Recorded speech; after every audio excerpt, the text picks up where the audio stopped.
Tama used to be a valiant knight who met his end at the hands of the demons. However, after his death, he was reborn into the body of an S-rank behemoth, a creature so powerful it could obliterate entire nations in an instant, or at least that's what his status screen claims. In reality, he merely appears as a cat. While Tama is grateful for this second chance at life, he feels a bit torn about his new form as a monster, especially considering his previous life was entirely dedicated to slaying monsters. At that moment, he spots an E-rank slime slowly approaching him, and it's clear that the creature intends to eat him. Reacting quickly, he revisits the status screen to select a skill for self-defense. He unlocks an ability that allows him to fire rocks from his mouth and uses it to defeat the slime. Once the threat is eliminated, he realizes he hasn't eaten anything since his reincarnation, so he decides to give the slime a try. To his surprise, it tastes surprisingly good, and as an extra benefit, he discovers he can absorb the skills of monsters he consumes. This leads to him unlocking the ability to store items. After that, Tama decides to go through the rest of the dungeon to see what else he can eat. Since he's an S-rank, none of the other monsters really stand a chance against him. Tama proceeds to slay all kinds of minotaurs, golems, and snakes to feed on them. And so far, his life as a cat hasn't been so bad. He could get used to living like this. At the same time, a very well-endowed elf girl has just arrived at the dungeon entrance to begin her day of adventuring. Back with Tama, he's still busy exploring his new home when he comes across a treasure chest in the middle of the room. He's really excited since this is the first time he has ever seen a treasure chest in person, so he rushes to open it and finds a massive gem inside. Unfortunately, the treasure chest turned out to be a trap, but instead of being a mimic, it teleports him into a hidden boss room. Tama finds himself riding on the back of an earth dragon, and unlike the other monsters he's faced so far, this one is also S-rank like him, meaning he won't be able to take it down in a single blow like the others. The earth dragon taunts Tama for daring to enter her lair, declaring that she's going to kill him. However, Tama has only been alive for an hour, and he's not about to let himself be taken out so easily. He tries using his rock attack, but because the earth dragon is, well, made of earth, the attack harmlessly bounces off her back and strikes the roof, leaving a small hole. The dragon retaliates with a slash, but Tama counters it by activating his iron body skill to shield himself. Although Tama manages to withstand the slash, the attack leaves him seriously injured. The dragon, impressed that he's still alive after enduring one of her strikes, acknowledges his resilience but notes that he remains too weak to defeat her. She charges forward, intending to finish him off. At the last moment, however, Tama activates a flight skill and uses his tail to slash out the dragon's eye before escaping through the hole in the ceiling. Tama is losing a lot of blood from his injuries, so he's trying to get out of the dungeon to find a safe place to rest before he ends up passing out. He's right next to the exit, but he eventually succumbs to the blood loss and collapses to the ground. Just then, he notices something approaching from around the corner, and since he can't move anymore, whatever that thing is will definitely be able to kill him once he is spotted. Luckily for him,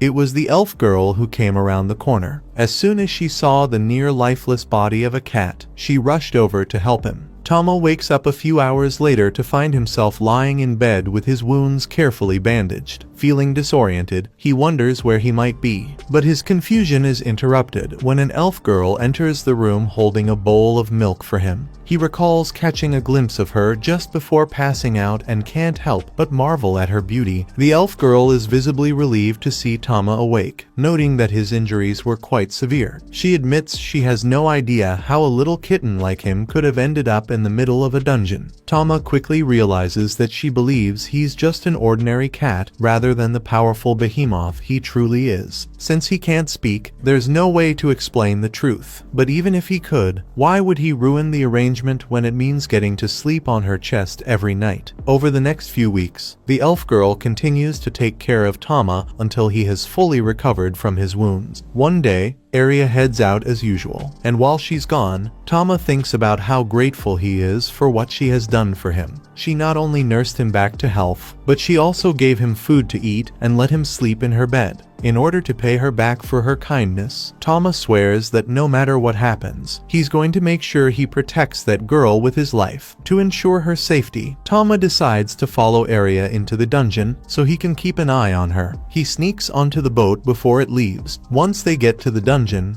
he begins quietly following Arya while staying hidden. He's a bit worried that she might get herself into some kind of weird situation, like losing her clothes to a slime or something, so he prepares himself to jump in at the first sign of trouble. As Arya encounters a group of goblins, she swiftly activates her acceleration skill, cutting them down with ease. Once the fight is over, she kneels to collect their ears, intending to claim the reward later. Watching her in action, Tama is thoroughly impressed. With his past experience as a knight, he knows a great deal about swordsmanship and can easily recognize just how incredible Arya's speed and technique are. As Arya finishes stowing the goblin ears, she spots another goblin peering at her from behind a corner. Instinctively, she assumes her battle stance. She's already killed enough goblins to meet her quota for the day, but if this one insists on attacking, she's ready to take it down too. What she doesn't realize, however, is that this goblin isn't ordinary, it's a goblin mage. Without warning, it hurls a massive fireball in her direction. Caught off guard and unprepared to handle such an attack, Arya finds herself in serious trouble. Tama doesn't want to let her get hurt, but he can't use any of his overpowered skills without revealing that he's a monster. Instead, he pushes Arya out of the way and slashes the goblin mage with his regular kitty paws, causing it to stumble backward and fall down the dungeon stairs to its doom. Arya doesn't understand why or how Tama managed to get here, but she's grateful that he saved her. On the ride back to town, she lets him lay on her triple Ds while she tickles his belly, and Tama is absolutely loving it. After returning to town, Arya heads straight to the Adventurers Guild to submit the goblin ears she collected. As she approaches the reception desk, she is intercepted by Lord Casman. Though she has encountered him before, she had been trying to steer clear of him because of his persistent attempts to recruit her into his party. Arya tries to politely decline his offer, fully aware of Casman's sleazy nature, but he refuses to accept her rejection. As if to push his luck, he reaches out to grab both of her cheeks. Before his hands can make contact, Tama springs into action, biting down hard on Casman's hand and refusing to let go. Casman yells in pain, flailing wildly in an attempt to shake Tama loose. When he finally manages to dislodge the furious kitten, Tama lands directly on Casman's face and unleashes a flurry of scratches before leaping back onto Arya's chest, leaving Casman thoroughly humiliated. Casman is enraged and is about to draw his sword to attack Tama, but before he could take a swing, his sword is grabbed by the guild master, Arnold. Arnold reminds Casman that the guild has rules against brandishing weapons, especially when it's for a reason as pathetic as beefing with a cat. So there are going to be major consequences for him if he continues. Casman doesn't want to mess with Arnold, so he immediately runs out the door. Arya begins thanking Arnold for helping her out. He tells her it's no big deal and compliments Tama for sticking up for Arya when he bit Casman's hand. Arya then heads to the reception desk, and Arnold documents all monster parts to officially complete Arya's quest. Afterwards, Arya takes a seat at one of the tables, so she can spend some quality time with Tama. Up to this point, everything has been fairly wholesome, but Arya is starting to exhibit some odd behavior. While she's tickling Tama's stomach, her finger begins to stray dangerously close to his balls, and she seems a bit too thrilled about the idea of tickling her cat's private area. Shortly after, Arya prepares to take a bath and decides to bring Tama along with her. However, Tama,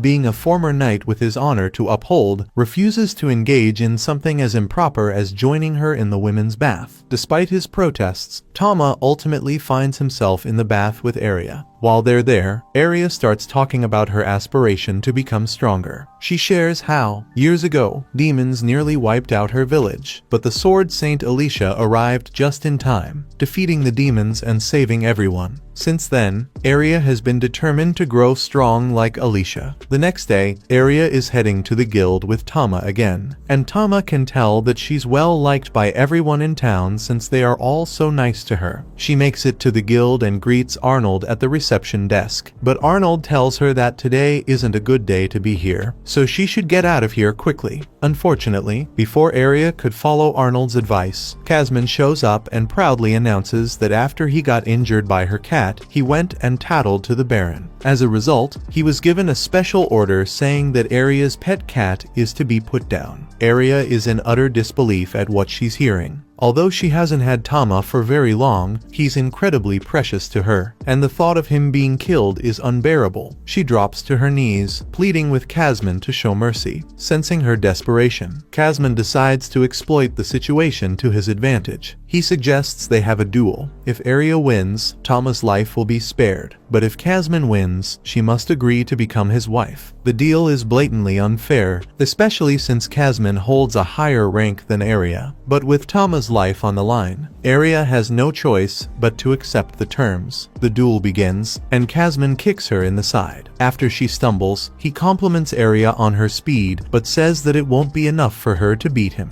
Aria tries to switch tactics and throws several daggers at him, but Kazman has a knife-proof cape, so he is easily able to block. He then charges at Aria and begins putting pressure on her by repeatedly striking with his sword until he eventually disarms her. Now, all hope is pretty much lost for Aria since she can no longer defend herself. Tama is feeling deeply torn at this moment. If he doesn't do anything, Aria will be forced into marrying Kazman. However, if he uses any of his abilities, the onlookers will realize he's actually a monster. As Kazman moves in to deliver the final strike and make Aria surrender, Tama decides he can't stand by any longer. He leaps in to protect Aria, activating his iron body skill to shatter Kazman's blade. Immediately after, Tama unleashes a powerful howl skill, sending Kazman hurtling into a cluster of nearby trees. By sheer coincidence, Kazman's sword is flung in the same direction aimed directly at his balls, ensuring he's about to have an extremely unpleasant experience. After what just happened, everyone in the crowd begins murmuring amongst themselves because they know they just saw the cat use skills. Tama knew this would happen, and now that everyone has seen him use skills, it won't be long before they figure out that he's a monster. He knows he'll definitely be killed, but even so, he's satisfied with this outcome because he at least managed to defend Aria. Aria and Arnold approach Tama, and after witnessing him use his skills, they begin discussing what he might actually be, rather than concluding that Tama is a monster. They are convinced that he must be an elemental cat. Arnold announces Aria as the winner, and everything returns to normal, allowing Tama to carry on his life as an overpowered cat with the coziest bed imaginable. The next morning, Aria tries to coax Tama out of bed by cuddling him, but the mischievous kitten playfully nibbles on her ear, leaving her completely flustered and blushing uncontrollably. Remembering his past life as an honorable knight, Tama quickly decides to stop before the situation becomes even more awkward. He leaps off the bed to walk away, but Aria keeps calling after him, her tone full of longing, which only makes things even more uncomfortable for Tama. Later, Aria brings Tama to the blacksmith shop to visit her friend Vulcan. As soon as they arrive, Vulcan's attention is immediately captured by Tama, her eyes fixed on the adorable kitten. While Aria shares stories about Tama, Vulcan eagerly asks if she can hold him. Tama seems delighted as Vulcan picks him up, marveling at his cuteness. However, Aria quickly redirects the conversation to the purpose of their visit. She needs Vulcan to craft armor for Tama. Vulcan is thrilled by the idea, excited to take on such a unique and charming project. She immediately starts taking Tama's measurements, assuring Aria that she'll create the perfect armor for him. As Vulcan gets busy with her work, Aria leans down to whisper to Tama, asking if he's ready for an adventure. Without hesitation, Tama eagerly agrees. While Aria and Tama make their plans, Vulcan is laser-focused on crafting the armor, treating the task like it's her life's mission. In just under 10 minutes, Vulcan proudly presents the completed armor, and it turns out to be a masterpiece. Tama looks dashing in it, and the fit is perfect. However, Vulcan admits she's still struggling with another issue: Aria's sword. Despite reforging it over 100 times, she hasn't been able to make it any lighter, which makes it difficult for Aria to wield effectively during her quests. After some thought, Vulcan suggests forming a temporary party. This way, she can observe Aria in action, watching how she swings the sword to better understand the problem and find a solution. That day, the team dives into the dungeon, where Vulcan quickly demonstrates her strength, smashing through the hideous goblins they encounter. Aria watches in awe, completely captivated by Vulcan's boldness and incredible power. While Tama admires her as both fearless and highly skilled, Vulcan's expertise is further demonstrated when she deflects a fireball attack from one of the monsters using a special ability linked to her smithing talents. She explains that her power allows her to imbue her armor with various elemental attributes, making her highly adaptable in battle. With the path now clear, Vulcan steps aside and urges Arya to take the lead with her sword. Their next challenge is an unsightly, oversized orc. The creature's grotesque appearance is both repulsive and intimidating, but Arya charges in regardless. Activating her acceleration skill, she attempts to land a strike, but the orc proves to be surprisingly agile, expertly blocking her attacks. Tama then steps in, soaring through the air and activating his iron body technique to shield Arya from an incoming blow. Distracting the orc just long enough, seizing the moment, Arya strikes and eliminates the beast in a single decisive attack. Vulcan observes Arya's movements closely and notices her long sword hinders her flow in battle, making her strikes less effective. Unhappy with her performance, Arya turns to Vulcan and requests an even tougher challenge. Eager to push her boundaries and become stronger, impressed by her determination, Vulcan encourages her to proceed to the next floor, promising even more formidable trials ahead. As they descend further, the group finds themselves facing a swarm of slimy, lecherous ropers rather than the usual massive beasts. Tama immediately grows nervous, worried that these slimy creatures will ensnare his mistress with their writhing tendrils. He quickly warns Arya to stay alert and avoid their sticky grips at all costs. Arya charges in with acceleration, but the ropers' speed makes them tough opponents. Her strikes fail to connect with their bodies, and one of the ropers shatters her heavy sword, leaving her defenseless. Just as she's about to be snared, Vulcan hurls a knife toward her. Arya catches it midair and swiftly drives it into the roper's core, killing it in one precise motion. With newfound resolve, Arya shifts her focus and moves to take down the next slime. As Vulcan watches her fighting style closely, she quickly realizes that Arya's true strength lies in using shorter, lighter weapons rather than her heavy longsword. In a matter of moments, Arya slices through the monster's limbs with incredible speed and precision, leaving Vulcan utterly speechless. Though she always knew Arya was talented, Vulcan hadn't anticipated this level of swiftness and effectiveness in dispatching the second monster. Just as they begin to think the fight is over, the slime splashes its goo all over Arya, completely drenching her from head to toe while regrowing its limbs. Cringing in disgust and fury,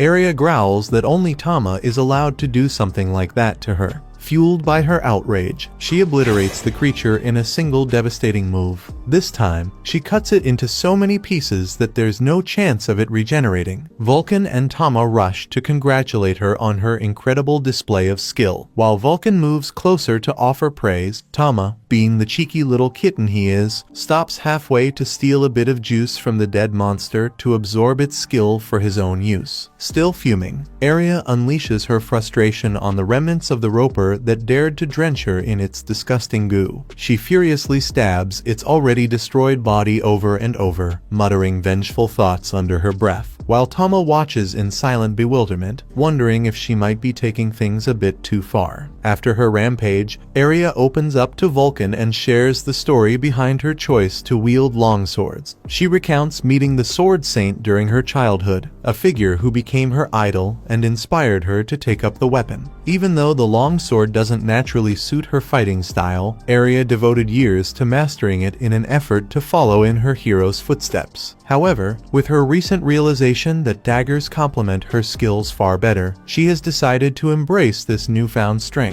Tama listens attentively and offers his support, reassuring her that this change will only make her stronger. Recognizing Arya's growth, Vulcan suggests venturing to a deeper floor of the dungeon, trusting in Arya's ability to handle the challenges with her daggers. Before pressing on, they decide to rest near a Philosopher's Stone, a rare artifact that keeps monsters at bay within its vicinity. As they take a break, Area finds herself staring at the stone, which unexpectedly triggers a flood of painful memories from her childhood when her home was attacked by demons. Lost in thought, Area barely notices Vulcan's concerned look. When Vulcan gently asks if something is wrong, Area brushes it off, quickly changing the subject and steering the conversation elsewhere. While the group takes a break, Tama splashes around in a pool of water, carefree and enjoying himself. Seeing him having so much fun, Area decides to join in, removing her plot armor and giving Tama a clear view of what's beneath. Vulcan soon joins, and the three take a refreshing dip together. However, as Tama swims, he tries hard to focus on anything but their exposed skin. During their break, Area casually asks Vulcan about her usual dungeon party, unknowingly bringing up a sensitive topic. Vulcan explains that her party disbanded after 2 members fell in love, and the female adventurer became pregnant. The couple decided to leave their adventuring life behind and settle down. The conversation then takes an unexpected turn when Vulcan mentions that elemental cats like Tama are capable of crossbreeding,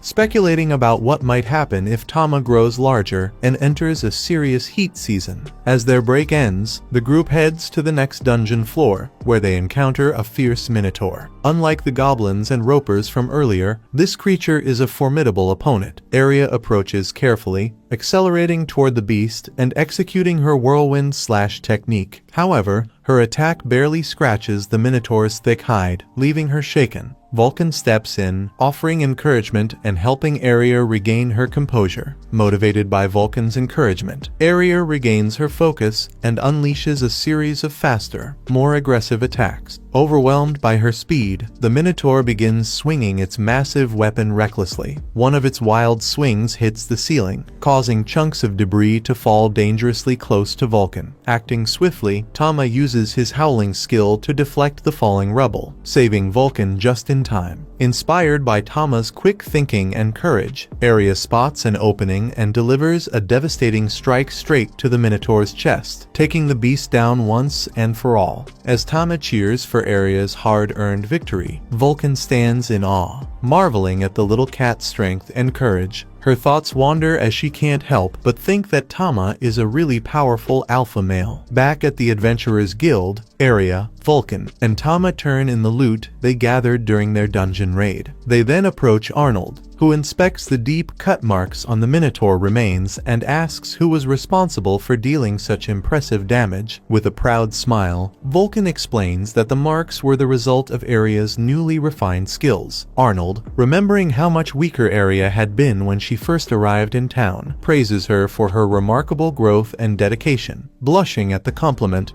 Area thanks Arnold, feeling a deep sense of pride and accomplishment. With their earnings in hand, the trio heads to a local restaurant to celebrate their successful adventure. At the restaurant, Vulcan wastes no time indulging in heavy refills, impressing Tama, who can't help but wonder if she's a seasoned drinker. Area takes the opportunity to express her gratitude to Vulcan for her support during the raid, admitting how much fun she had working together. Vulcan shares the same sentiments, showing off a rare medicinal herb she collected in the dungeon as a memento. Their lively conversation stirs a sense of nostalgia in Tama, reminding him of his past life as an adventurer, when he had comrades to share such moments with. Even so, Tama admits to himself that his current life isn't bad at all. Being the spoiled pet of a stunning elf is a dream few would decline. As their bond deepens, Vulcan proposes that they form an official party. Caught off guard, Area is flattered but too shy to respond. Noticing her hesitation, Tama playfully nibbles her hand and places it on top of Vulcan's, sealing the agreement on her behalf. The group bursts into cheers, celebrating the beginning of their new partnership. Fueled by their growing partnership, they decide to order more drinks and turn the evening into an unforgettable celebration. Later that night, Tama finds himself squished between Area and Vulcan's metaphorical plot armor. The snug and awkward situation makes it nearly impossible for him to sleep, especially when he hears Area muttering in her sleep about hoping Tama doesn't get too rough. Feeling both suspicious and mildly flustered, he somehow manages to keep his composure. In need of a distraction, Tama checks his stats and is startled to discover he's eligible for evolution. However, evolving might turn him into a massive behemoth, potentially putting an end to the life he currently shares with Aria and Vulcan. Prioritizing loyalty and companionship over raw power, Tama resolves to stay as their beloved and dependable pet. The next morning, while strolling through town, Aria and Tama come across two thugs harassing a young girl, accusing her of being a pickpocket. Aria wastes no time stepping in, and as soon as the thugs catch sight of her elemental cat, they flee to avoid any trouble. Aria consoles the girl, discovering that she's an orphan, and takes her to a local church where nuns care for other children. Listening to Aria's heartfelt discussion with the nuns, Tama feels a deep sense of admiration for his master's kindness, and silently vows to support her even more than ever. That evening, Arnold summons Aria to the Adventurers Guild to congratulate her on her promotion to C rank. As a token of recognition for her hard work, he presents her with a gleaming new rank pendant. However, their celebration is cut short by a commotion near the quest board. Arnold explains that people have been disappearing in Leonard, a nearby town, and rumors suggest that demons may be involved. Upon hearing this, Aria's determination sharpens. Fueled by her deep-seated grudge against demons, she eagerly asks for more details and declares her intention to take on the emergency quest without a moment's hesitation. After hearing the details of the case, Aria pressed Arnold relentlessly for every piece of information she had. Vulcan felt uneasy watching the elf's eagerness to take charge, doubting whether she was truly up to the task. However, Aria's resolve remained firm. She was determined to act swiftly to prevent more people from becoming victims. Impressed by her determination, Vulcan offered his assistance, and Arnold remarked that it wouldn't be surprising if a mercenary company soon decided to recruit the two of them. Just then, a young man wearing a tunic entered the guild. Introducing himself as Cedric, he was immediately recognized by the adventurers as the Duke's eldest son, renowned for his expertise in managing labyrinths. Cedric greeted Vulcan warmly and assured both her and Aria that they would soon stand together in battle. Tama then recalled Cedric from the legendary war known as Ragnarok, where humanity waged a desperate fight against demons. Although the losses were catastrophic, victory was ultimately secured thanks to a prodigious boy, the Grand Mage who led them to triumph and became a legendary hero. Amid the excitement, Aria expressed concern that their group was too small to face such overwhelming threats. Arnold, clearly charmed by Cedric, reassured her, insisting that Cedric's abilities were enough to astonish anyone. As Aria affectionately clung to him, Arnold reminded her that such gestures should be kept private. Curious, Aria asked if they were a couple, and Vulcan confirmed it, leaving Tama completely baffled. Remaining silent until they returned home, Tama couldn't help but notice his master's unease. It was understandable, given the dangers of traveling with someone as legendary as the hero. The cat Tama licked the elf's face, seemingly trying to comfort her, and she responded with a kiss. Surprised by the affectionate exchange, Tama quickly refocused as the group prepared to set out on their journey. Along the way, they met new allies: the silver-haired swordsman Danny, the humanoid monster Howard, the fiery red-headed Kenny, and the cheerful Marietta. Aria introduced Tama, who immediately charmed everyone with his undeniable cuteness. Marietta even insisted on taking turns carrying him. Their peaceful journey was suddenly interrupted when a group of orcs blocked the road. Cedric calmly instructed Danny to deal with the threat, and the swordsman dispatched the orcs effortlessly, without breaking a sweat. Vulcan, intrigued by Danny's abilities, inquired about his fighting style, and Kenny confirmed that Danny hadn't even used any skills. Aria began to understand just how powerful the heroes of Ragnarok were, while Tama was in awe of Danny's raw strength, eager to one day fight alongside him. As night fell, they arrived at Leonard Village, where the grateful villagers warmly welcomed Cedric and his team. One villager shared troubling news. Many locals had mysteriously disappeared, including a search party lost in the ruins, and another girl who had been abducted the previous night. The revelation stirred painful memories for Aria, reminding her of the invasion that had devastated her homeland. The village leader then explained that Cedric's knights were the villagers' last hope. Noticing the group's exhaustion from their travels, the villagers quickly prepared a hearty meal to help them recover. Later, as they settled into their lodging, Aria's curiosity got the better of her, and she asked why each of her companions companions had chosen to become knights. Danny revealed that his family's poverty had forced him to join in order to repay their debts, while Howard shared a similar story of hardship. Kenny explained that she needed money to buy medicine for her ailing sister,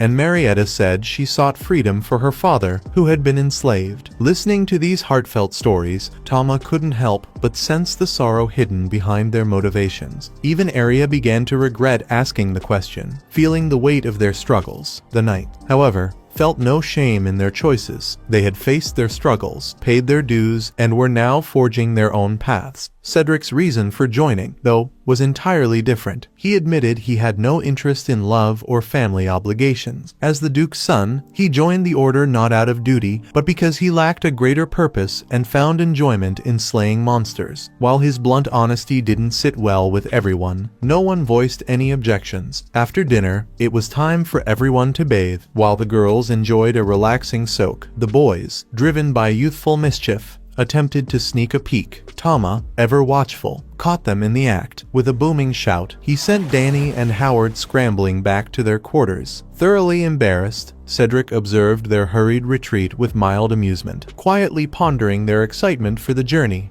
a feeling he couldn't entirely share. Once the group was refreshed, they pressed on, venturing deeper into the foreboding labyrinth. Unbeknownst to them, a malevolent creature was silently stalking their every move. To this hidden predator, the adventurers were nothing more than prey, watched closely as it gathered its strength and prepared to execute its deadly plans. Before long, their progress was halted by a pack of werewolves blocking their path. Howard, acting as the tank, stepped forward with his massive shield, taunting the wolves to draw their attention and create an opening for his companions to strike. Cedric demonstrated his unparalleled swordsmanship with flawless precision, while Arya dove into the battle, determined to prove herself. Tama, noticing the armored werewolves, briefly considered unleashing a powerful roar, but instead chose a water-based attack. With perfect aim, he struck one werewolf down and swiftly eliminated two more, leaving his party in awe of his skill. Meanwhile, the hidden monster observing from the shadows was taken aback by how quickly his wolves had been defeated, especially by Tama, whose command of elemental power was unexpected. Despite their impressive strength, the monster knew he couldn't allow these intruders to advance further. Resolving to escalate the situation, he prepared to intervene, whether by unleashing more weapons or stepping in himself. Back with the heroes, everyone was shocked by the elemental cat's abilities. Arya, utterly captivated, openly expressed her admiration, even suggesting she wouldn't mind being subdued by Tama's strength. He found her words peculiar, but Tama resisted his animal instincts, reminding himself that Arya was still his master. They soon arrived at a chamber filled with an oppressive, crushing atmosphere, so Cedric raised his hand,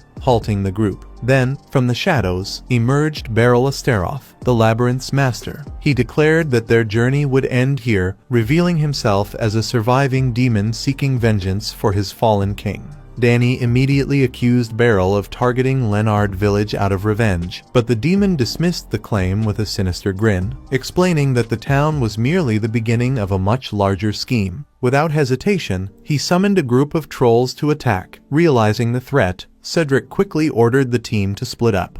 But Beryl had anticipated this move and conjured a barrier that isolated Tama from the rest of the group. As a troll charged at Tama, he fought back fiercely, managing to tear off its arm, to his frustration. However, the severed limb regenerated almost instantly. Meanwhile, Cedric's team found themselves surrounded by enemies, leaving them with no choice but to place their hopes in Cedric's leadership to guide them to safety. Cedric unsheathed his blade, which began to pulse with dark magic, and with a wicked laugh, he charged at two trolls, slicing them apart so thoroughly they couldn't regenerate, removing them from the battlefield entirely. Beryl's eyes widened as he recognized the forbidden magic. Cedric wielded an ability used only by the Great Mage during the Ragnarok War. Cedric smirked with amusement because this was going to be so fun for him. Meanwhile, Tama attempted a stone war attack, but the trolls barely flinched, and their wounds healed instantly. Realizing the danger, Tama retreated, his mind racing as he considered whether to evolve into his stronger form.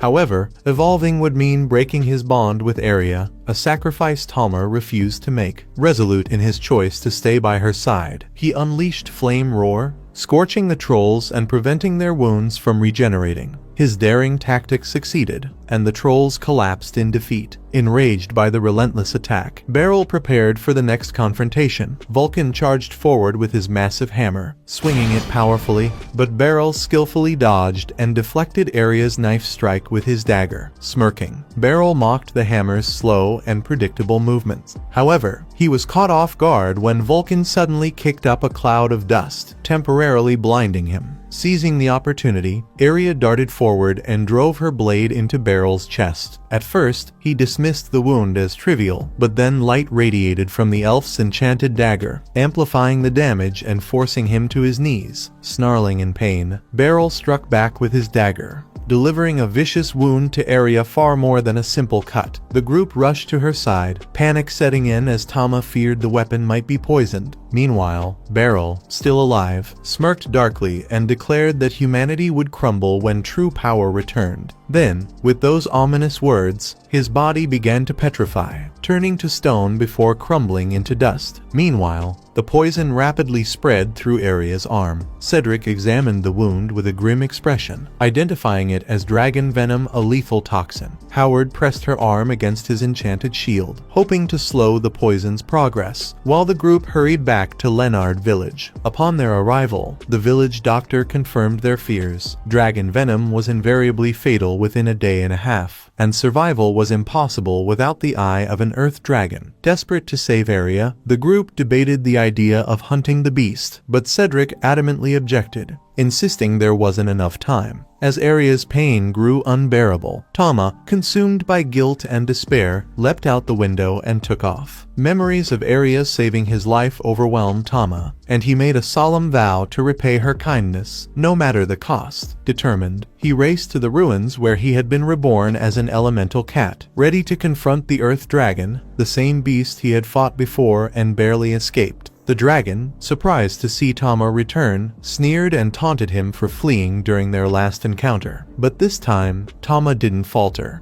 Deep down, he understood that his current strength wasn't enough to win. With no other options, Tama made a life-altering choice. He decided to evolve into a full behemoth, unleashing his ultimate power to save Aria. The beast is far too quick, lunging forward with incredible speed, spewing her own blaze of fire before clamping her scorching jaws around Tama's throat. Tama's pupils tremble in agony, yet this was all part of his carefully orchestrated plan. He had anticipated that the dragon, overconfident in her attack, would leave herself vulnerable. As she bites down, Tama retaliates by snapping his flame-coated tail into her eye, bursting it like a fragile water balloon. The dragon collapses in defeat, but the victory comes at a cost. Tama's mana is completely drained, reverting him to his small, fluffy form. There's no time to lament his diminished state, as the dragon eye must be delivered to his master. Without hesitation, he tucks the dragon eye into his inventory, spreads his bat-like wings, and takes flight to bring it to Aria. Back at their home, Aria lies bandaged and struggling to cling to life. Vulcan stays by her side, his eyes brimming with tears, while the rest of the group observes the heartbreaking scene in hushed silence. Suddenly, a loud thud outside breaks the tension, startling everyone. Cedric and Danny rush out to discover the Earth Dragon's lifeless body, and a tiny, battered Tama sprawled on top of it, covered in blood and utterly drained. Cedric quickly declares that there's no time for explanations, instructing everyone to grab the dragon eye and focus on saving Aria immediately. As the group scrambles to act, Tama quietly prays for Aria, unaware that she remains ensnared in a harrowing nightmare. In her dream, Aria finds herself surrounded by flames as her village is reduced to ruins, torn apart by destruction. At just 13 years old, her home was attacked by demons searching for the Philosopher's Stone, slaughtering everyone in their path without mercy. In the chaos, we see young Aria trembling with fear, trying to flee but accidentally crossing paths with the demons. Paralyzed by terror, she could only shake uncontrollably. Just as all hope seemed lost, an elemental cat, strikingly similar to Tama, appeared out of nowhere and saved her life. Suddenly, Aria jolts awake, the vivid memory of her past still sharp in her mind. At that moment, she realizes why she has always felt such a deep affection for cats. Her gaze falls on Tama, curled up peacefully beside her, and a profound sense of gratitude washes over her. The next morning, everyone is relieved and overjoyed to see Aria looking noticeably better. Arnold, overwhelmed by emotion, realization, begins sobbing uncontrollably. Although she's no longer in immediate danger, traces of the toxin still remain in her system, requiring Arya to spend the next few days in recovery to fully heal. Later that evening, Tama ventures into the forest alone, seeking out monsters to test his growing abilities. Since his clash with the Earth Dragon, he's been wrestling with the mechanics of his evolutionary forms. While his colossal form seems to have vanished, he's discovered that he gained new powers from the dragon. Spotting a towering minotaur in the distance, Tama seizes the opportunity to try out his newly acquired Dragon Claw and Dragon Fang. With swift, devastating precision, he takes down the monster in seconds, astonished by the sheer power he now wields. Suddenly, the faint sound of footsteps catches Tama's ear. Emerging from the shadows is a maiden, her torn clothing and elegant features creating a stark contrast with the unnerving aura she exudes. What's peculiar is how she speaks to Tama directly, referring to him as the Strong One, almost as if she's familiar with him. Even more unsettling, she swiftly snatches one of Tama's armor pieces, as though she's been tracking him. The woman then questions why Tama is in his furball form, her curiosity quickly escalating into a frenzied obsession. She begins chasing him, shouting about his strong body and trying to grab him. Terrified, Tama lets out a screech and darts toward a tiny hole, barely evading her outstretched hands. Her erratic and deranged behavior leaves him utterly shaken. While he manages to escape, he then returns to Arya, who is peacefully asleep, and curls into her arms for comfort, still shaken by the encounter. As he drifts off, Tama can't shake the eerie feeling that the crazy woman seems familiar. The following day, Arya dresses Tama in an adorable linen outfit adorned with frills, making him look irresistibly cute. The two then head out for a picnic, where Arya lays out a delightful spread of treats and hands Tama some berries to snack on. As they enjoy the peaceful moment, Arya brings up the Earth Dragon, reminiscing about how they had found Tama bloodied and exhausted beside its lifeless body. She then begins to share more about her past, asking Tama if he remembers the stories she had told him before. Arya recounts the harrowing attack on her village, Lumines, when demons had invaded, and how an elemental cat had come to her rescue. The village's salvation ultimately came from the Sword Saint, who single-handedly vanquished the demons. On that day, young Arya had made a solemn vow to become a strong warrior, leaving her mother and family behind with the promise that she would return even stronger. However, Arya's voice trembles as she admits she feels like she's always being saved, whether by Vulcan, Cedric's party, or Tama himself. Tears then form in her eyes as she confesses that, despite her vow to protect her comrades and her people, it feels like she's the one constantly needing protection. Tama quickly jumps to his feet, comforting Arya as she wipes her tears. She understands what he's trying to tell her, that she shouldn't feel down because, after all, she defeated Beryl herself and deserves some credit. Later, Arya and Tama pay a visit to Vulcan, who reveals that the armor Arya had commissioned is finally ready. Arya had amassed a small fortune as a reward for defeating Beryl and supplemented it by selling the loot from the trolls that Tama had taken down. She had invested the entire amount into purchasing top-notch armor. Although it came at a steep price, Vulcan reassures her that her safety is worth every coin. The new armor is both stylish and functional, and Arya's excitement is palpable. She bounces around joyfully, thrilled by how lightweight and comfortable it feels. Vulcan begins explaining the intricate details of the armor's craftsmanship, but Tama remains silent, simply admiring how impressive his master looks in her new battle attire. The three of them then decide to take a trip and test the armor in action. As they enter a tunnel, the atmosphere is tense because it's been some time since Arya has ventured into such a place. Tama jumps off her shoulder and uses his Lion King's blessing to grant her and Vulcan resistance to fire and ice, a gesture that makes Arya gush over how adorable he is. Soon, the group encounters an ogre, and Arya doesn't hesitate. She charges forward with blinding speed, surprising even Vulcan because she didn't even use her skill. With one precise blow, she beheads the creature, leaving it no chance to counterattack. Arya celebrates her success, praising the armor and her sharp moon knives. Their moment of joy is abruptly cut short when Tama freezes, his instincts picking up on a disturbing menacing presence nearby. From the shadows emerges the unsettling woman, muttering cryptically about destiny and her mission to find Tama. Confused, Arya asks if she's a lost adventurer from ruin, but the woman dismisses the idea, claiming she knows nothing of such a place. Instead, she declares herself a being born of darkness, reaching out toward Tama with a desperate intensity. Vulcan speculates that she might be suffering from amnesia, but her behavior only becomes stranger. Her rambling turns more erratic, spilling secrets best left unspoken. Before stunning everyone with an outrageous demand, she insists that Tama must impregnate her. Arya remains calm and waves her off, firmly stating that Tama is just a little kitten. Tama, horrified, hides in Arya's arms for safety. Seeing this, the woman gets further enraged and accuses Arya of taming Tama and stealing him away. Despite the bizarre interaction, Arya remains compassionate and invites the woman to join their group, believing it's safer than leaving her alone where she might end up as a slave or worse. Arya reassures Tama that he will be protected, and the woman reluctantly agrees, seeing this as her best chance to stay close to Tama. On the way back, they decide to give the wild woman a name. Though she shows little interest, Arya points to a star and suggests the name Stella, explaining that it means beautiful in her homeland. Even Tama seems to approve, and the woman eventually agrees to be called Stella. Once they return home, the challenging task of washing Stella begins. Impatient, she repeatedly asks how long it will take, but Arya remains determined to scrub her thoroughly. When the bath is finally over, Stella feels refreshed and delighted, jumping around and marveling at the peculiar stone used to clean her. Vulcan corrects her, explaining that it's called soap. Overcome with excitement, Stella dives into the pool with a cannonball and splashes around like an exuberant child. Arya then calls Tama over to wash his little feet. Seeing this, Stella gets jealous. She yells that it's not fair and demands to wash Tama herself, but Arya calmly turns her down, saying only she, as his owner, has that privilege. Later that night, Tama wakes up to Stella telepathically calling him. He sees her creepily staring at him. To his shock, they're communicating through their minds. Stella reminds him of how he slaughtered her, confusing Tama until she mentions the labyrinth. That's when he realizes she is the reincarnated Earth Dragon. Stella explains that she was born from darkness, gifted with S-rank abilities that made her untouchable by other creatures until Tama defeated her by destroying her eye. After her defeat, she was reborn and reincarnated, much like Tama, but this time as a frail and tattered maiden. In the final moments of her past life, she made a vow to seek out Tama in her next life, and she wasted no time in fulfilling that promise. Tama listens nervously, his posture tense and hunched. As he processes her story, hesitantly, he asks if she has returned to take revenge, but Stella reveals that her intentions are far more sinister. Stella then calmly proclaims that she has completely surrendered to him and has no desire for battle. Instead, she confesses her true intention. All she wants is his baby kitties to reproduce, leaving Tama utterly horrified. She passionately declares that he is the only strong male she has ever encountered and admits that she has fallen hopelessly in love with him. Suddenly, without warning, Stella lunges at Tama, her intentions unmistakable. However, Arya intervenes just in time, pulling Tama to safety and leaving Stella trembling in a corner, consumed with shame. Arya firmly scolds Stella, warning her to stay away from Tama, before calmly turning and heading back to bed. As Tama tries to relax, he can still hear Stella's eerie muttering in the shadows, vowing that she will eventually find a way to get to him. The next morning, Arya invited Stella to breakfast, tasting real food for the very first time. Stella momentarily lost herself in pure bliss before quickly regaining her composure and engaging in another internal conversation with Tama. After finishing their meal, Arya decided to take Stella on a stroll through town, hoping that the sights might trigger some of the memories Stella claimed to have forgotten. However, the only thing Stella could remember was the image of Tama leaping into her golden gloves, which she insisted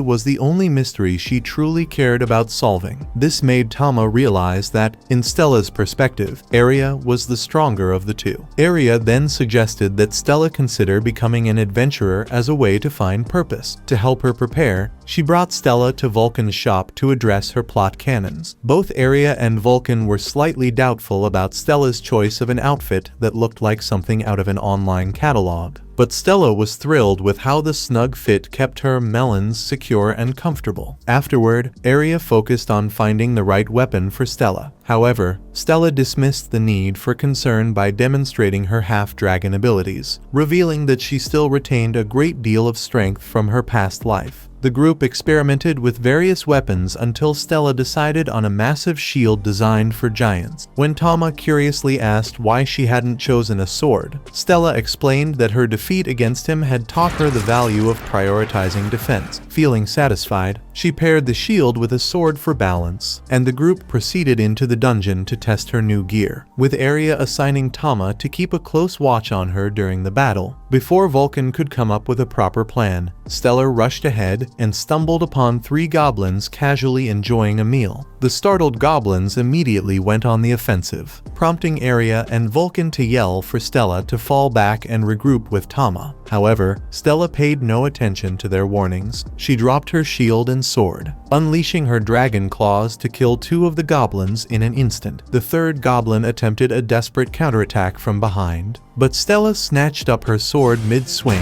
and obliterated the creature with a single, decisive strike. Aria and Vulcan were left utterly frozen in shock, completely paralyzed by what they had just witnessed. Meanwhile, Tama quietly noted that Stella still retained the same extraordinary abilities she had in her previous life. With no goblins left to oppose her, Stella grew increasingly irritated, proclaiming her desire for stronger opponents. The group decided to venture further into the dungeon and eventually came across 2 orcs. Wasting no time, Stella hurled the first orc against the wall with a thunderous impact. The second orc hesitated, clearly realizing it had made a grave mistake by attacking, but it was already too late. Stella swiftly dispatched it, leaving the corridor soaked in the remains of her enemies. Encouraged by her display of power, the group pressed even deeper into the dungeon until they reached a section infested with a roper slime. However, before Aria could issue a warning, Stella recklessly charged straight into battle. Stella's confidence faltered the moment the slime's tentacles wrapped around her, sending an uncomfortable shiver down her spine. Tama quickly pointed out the dangers of underestimating such creatures, warning her it might cost her life if she got caught again. Provoked by this, Stella recklessly launched another attack, only for the slime to counter by grabbing her sword and drenching her in sticky love juices. The unexpected assault caused Stella to lose her composure, prompting Aria and Vulcan to rush in to rescue her. Meanwhile, Tama noticed that Stella's erratic behavior seemed to be linked to her dragon instinct. Using one of his own tentacle skills, Tama restrained both the girls and the slime before unleashing a powerful water blast that obliterated the slime, putting an end to the chaos caused by the creature. After regaining her composure, Stella felt deeply humiliated by her earlier display of weakness. Tama, however, offered her gentle words of reassurance, pledging to protect her from any harm in the future. This heartfelt promise once again ignited Stella's dragon instincts, causing her body to produce an overwhelming amount of dragon slime. Determined to learn from her missteps, Stella decided to accept Vulcan's guidance, making a firm vow to grow stronger and prove herself as a valuable member of the team. Their conversation brought back memories of the adventurers she had once defeated in her previous life, and she vividly recalled how powerful they had become when they worked as a team. The thought of reaching that same level of strength now filled her with renewed excitement and unwavering determination. At that moment, Aria became overwhelmed by her own intrusive thoughts. She turned to Tama and passionately pleaded with him to use his tentacle skill on her plot cannons. Tama was left utterly speechless, unable to grasp the sheer absurdity of her request. Before he could even begin to process the situation, Aria started shedding her armor with wild abandon. Thankfully, Vulcan stepped in just in time, successfully restraining Aria before the situation could escalate any further. Shortly after, the group resumed their journey deeper into the dungeon, eagerly seeking their next unfortunate target. After some discussion, the group took a moment to plan Stella's role in their coordinated tactics. With her immense strength and durability, they decided she would take on the position of the team's vanguard, serving as both a shield and an enforcer. It wasn't long before they came across a group of orcs. Stella stepped forward without hesitation, raising her shield to draw the creature's attacks. One particularly aggressive orc charged recklessly at her, but Stella countered with a single, precise blow that severed its arm. As she closed in to deliver the finishing strike, the wounded orc, now consumed by fear, turned and bolted like a terrified pig, refusing to let it escape. Stella immediately gave chase, driven by unwavering determination. At the same time, Tama activated his enchanted enhancement ability to amplify Area and Vulcan's magical prowess, unintentionally fueling Area's already growing fixation on his eggplant. Together, they obliterated every remaining creature that dared to cross their path until they stumbled upon a tranquil dungeon bath. Without hesitation, the group decided to take a break and relax. What followed was pure chaos for Tama, as he struggled to maintain control of his inner thoughts, while the girls shamelessly flaunted their melons, testing the limits of his self-restraint. The situation took an even more dramatic turn when Area, completely unapologetic, pulled Tama onto her chest, insisting it was the perfect spot for him to unwind. Not willing to back down, Stella pressed her dragon melons against Area's, sparking a heated rivalry over who truly deserved Tama's attention. Convinced beyond a doubt that Area was beneath her, Stella boldly proclaimed that she could treasure Tama far more than Area ever could. Naturally, Area wasn't about to concede, and their fiery disagreement escalated rapidly. Vulcan, stuck in the middle of the turmoil, tried to intervene by proposing a compromise, suggesting that Stella take the role of Tama's junior wife. However, this suggestion only added fuel to the fire, intensifying their argument even further. As the tension between them peaked, the sheer force of their clashing melons sent Tama hurtling straight into the ceiling, leaving him to question every decision that had brought him to this absurd moment. Later, the group made their way back to the guild to introduce Stella to Arnold. However, before they could officially register her as an adventurer, Arnold introduced them to a man named Lays, who had an unusual request. Lays explained that he was preparing for a long journey and required a capable team to safeguard a highly valuable item. When Area curiously asked about the nature of this item, Lays declined to discuss it in public. Instead, he led them to a secure storage facility, where he unveiled the mysterious object in question, Stella's own dragon carcass. The revelation left her utterly stunned. Watch this next video on screen and subscribe to not miss next part.